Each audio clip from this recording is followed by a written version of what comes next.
ఎండిపోయినటువంటి సారెపై పెట్టి ఒక పాత్రగా తయారైపోయి కేవలం అది నీరెంతపై ఎండిపోతే దాన్ని వాడటానికి లేదు. అది వాడితే దానికి నీళ్లు పోస్తే వెంటనే అది పెరిగిపోతుంది, వాడబడదు. అది కాల్చి పెడితేనే అది ఒక ఉపయోగానికి వస్తాం. ఎంతగా కాల్చి పెడితే అంతగా ఉపయోగానికి వస్తుంది.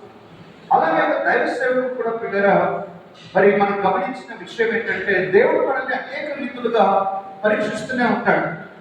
ఒకసారి అవుతుంది మన పరిచర్య జీవితం అంతా కూడా టెస్టెడ్, కంటిన్యూగా మనము పరీక్షించబడతానే ఉంటాము అనేటువంటి విషయాన్ని మనం జ్ఞాపకం చేసుకోవాలి.